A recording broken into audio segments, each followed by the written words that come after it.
So everybody's like, you went to Oshkosh and you didn't buy anything? I did buy something.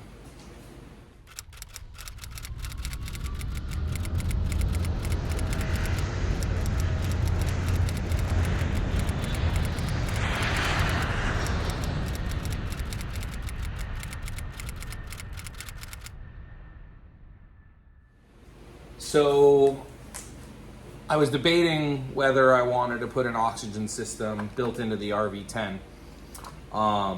And I haven't done an enormous amount of research on it, but my original thought was I'll just get a portable system. Most of the time I'm just flying alone. And am I really going to be at 14,000 feet where my family needs oxygen? 14,000 or 14,500. I should know this. I'm taking my instrument testing. But then when I was flying to Oshkosh, it was the first really long cross-country trip that I did, and we did it in the 182. And at 9,500 feet, there's no requirement for oxygen. After 3 hours at 9,500 feet, I didn't have a pulse ox on me, but I've done enough scuba diving and I've done enough things to know that I could have used a little oxygen. I mean, I was fine. I was completely capable and able, and I wasn't flying. I was co-pilot. If I was flying, I probably would have descended to 7,500. It was a little warmer, but I would have. But since I was co-pilot, my buddy was flying. It was totally fine. But I was like, man, like I could have used some oxygen here. Kept me more alert. And my family gets sick in the airplane once in a while. I know a lot of people have said that oxygen helps. So we've got an oxygen system here. I ended up going with Aither. I think I'm pronouncing that correctly. They were doing a great show special. And what my plan is that I'm going to build this into the 10. But in the meantime, I'm going to figure out a way to jerry rig it to work in the Cessna. So, Aither, this is the backup bottle, I believe.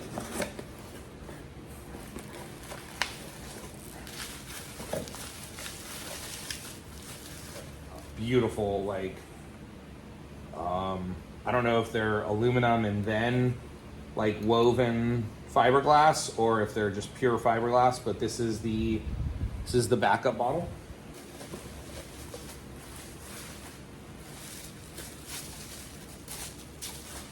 I'll fast forward through some of this stuff.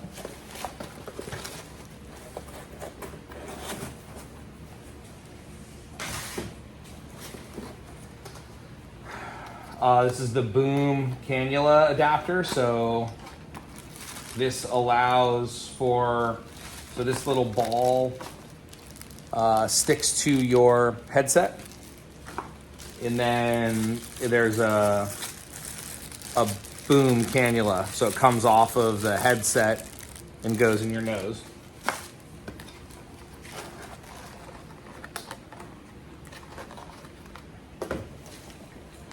I'm so glad that they included a really nice pen with my invoice, so when I look at the invoice or the receipt, I don't feel as bad about how much I spent on this system.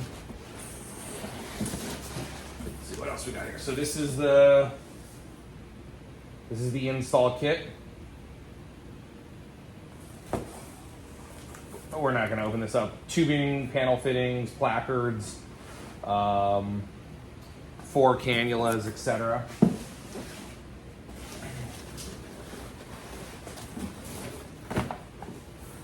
So this is the actual kit, or this is the brains behind the operation.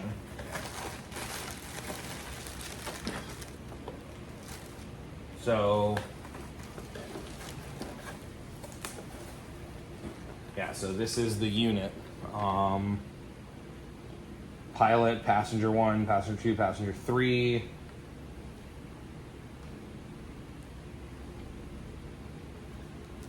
Turn on button, oxygen in, power, I'm assuming.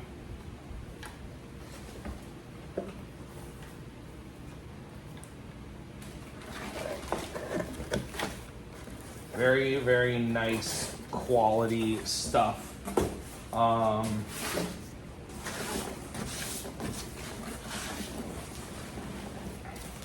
then the big bottle. Ooh, something else here. Oh, that's probably my Aither. That's the, so this is really cool. You can look and I can put a picture of it, but this is the wearable. Either wear it, I think, on your cheek, but if you have a beard, they say it doesn't work well, or you can wear it on your forehead. I think they make like a headband.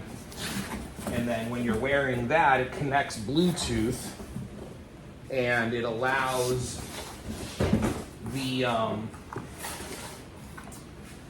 the computer to automatically give you more oxygen if you need it, or less if you don't, based on your pulse ox. So pretty slick little system here.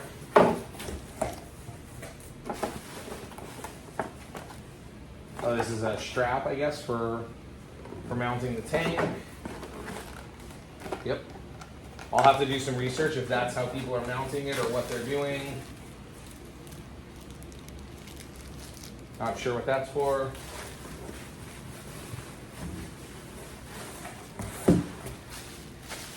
And then again, I mean, just a beautiful 4-place tank.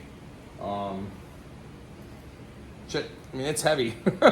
I wish it wasn't so heavy, but I think this is the right decision to do this. But yeah, I mean, pretty sweet little rig. I think what I liked about their system the most is that their system doesn't keep pressure in the whole line. Their system only supplies oxygen as it's needed. My understanding is that the other systems, the lines are pressurized and they're regulated at the source or at the demand point, whereas this system is regulated at the source. So the only high pressure is from the tank to the control, to the unit. Once it leaves the unit, it's low pressure. So that's nice to me. There's going to be less wear and tear on the system. There's going to be less chance of any sort of issue with high pressure. So that's really cool. And I really like the adaptability. It's got an iPhone app or an iPad app. It'll sync into the G3X, the Garmin G3X, and it'll give me a lot of data points in that. And again, I'll be able to, I mean, currently since I fly with my iPad, so here I don't know if I'll be flying with my iPad as much, but I think I'll get the information from the G3X. They do make like a interface, like a panel, like a LCD you could put on the panel, but I don't think that's needed because of the information we'll get from the G3X. And then I think if you had to make some manual adjustments to it, you could pull out your phone or your iPad. So I haven't made that decision yet, but at least for the meantime, I fly with my iPad, so the unit will be Bluetooth to my iPad. So if I need to turn up the oxygen for myself, if I need to turn up the oxygen for my wife or for my kid, I could literally do that from the iPad. So that's pretty cool, and I'm excited about that. But yeah, that's just kind of an unboxing there. As I learn more about this system, I'll let you know, but the folks over there at Aither were awesome. I had a couple conversations with them after the show. I had a couple conversations with them at the show. And since I'm going with Midwest panel builders to do my panel, this is the system that Midwest uses. So it'll be a really easy install. I'll probably have to send, well, no, they know the wiring, so I'll probably not need to send them anything. They'll be able to, I might have to send them my button, or maybe they'll use one of their buttons and I'll send them my button. I don't know. Or maybe they'll just leave a spot on my panel for the button. We'll figure that out. But yeah, so that's it. Hope you guys enjoyed this one. Sorry, it's late at night. Sorry I'm not a little more excited. It's super hot. I played golf today, and then I had a baseball practice with my kid, and I played catcher for like 8 kids. We have 12 or 11 kids on our team. It's the first year of kid pitch. And we need a lot of pitchers because they're only allowed to throw a certain amount of pitches. And so I had like 9 kids pitching to me, and I'm on my knees and getting up, and I'm too old and too big for this. But luckily, one of the parents on the team played professional, like AAA baseball. He was a catcher on the Orioles minor league team for like 8 years. So it was awesome learning a little bit more about professional catching and kind of working with pitchers from his point of view. So that was super cool, but I'm exhausted. But this came today. It was super fun. I wanted to open it up and share it with you. Hope you guys are all enjoying this. Really quick, you can see in the background, but if you're not familiar with, there's the RV10 build. So yeah, pretty soon this will be in there. Have an amazing day. Bye-bye. All right, so let me show you what I've done here. So I built this little setup because until this gets mounted into the plane, the 10, it's going to be portable for the 182 that I fly. And I'm not gonna mount it in the 182 for a couple of reasons. One, I don't know what the TSO or the requirements are. I know we're allowed to bring portable oxygen, but as far as like hardwiring it, I don't know. And I don't even want to get started with it. It's a partnership. Two, I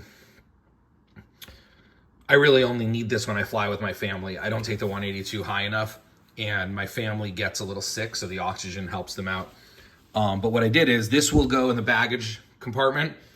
I haven't figured out mounting yet, but there are some straps in the back, so I'll probably put some eye things on here for bungee cords or something. But basically, this slides under the back seat and will go kind of right between the pilot and the co-pilot. And I just built this little box. So I have all of my oxygen lines running from the control unit to this box. I put a breaker in here, the on-off button, and then the quick disconnects for pilot, co-pilot, passenger 1, passenger 2. And then there's a USB port that will plug into our panel. So here's the kind of adapter I made. That'll plug into our cigarette adapter on the panel and provide power. And then I just kind of did a nice tight installation here to make sure this is secure. This is kind of the communication between the pressure and the tank, and here, all of the wires. And then this is the main oxygen line, so that goes in there. I just have it disconnected now because there's no reason to have it connected. I filled up oxygen at my buddy's house, so we're at about 1,400 PSI. And yeah, so that's what I did. I haven't had a chance to use it yet. We were supposed to fly yesterday. I was going to take it out and put my family on some oxygen and hopefully help them feel better and fly a little better. But the weather got a little nasty yesterday, and I just didn't really want to take them up in actual IMC. Now that I'm an instructed pilot, I could take them up in IMC, but I didn't want their first flight in a while to be in actual conditions, and we had nothing to do. So there's really no point of doing a $100 hamburger run with weather and IMC. So anyways, just wanted to share with you. I think this came out great. I think it's going to be amazing, and it's going to help us for the next couple of years in the 182 until it's ready for this. So cool. If you have any questions, reach me. My website, Pilot Rhino, I just haven't really had time to do anything to it, but you can go to pilotrhino.com or just shoot me a message. Find me in the Facebook group or on Facebook, Ryan Gromfin, Gromfin. Pilot Rhino. Bye, guys.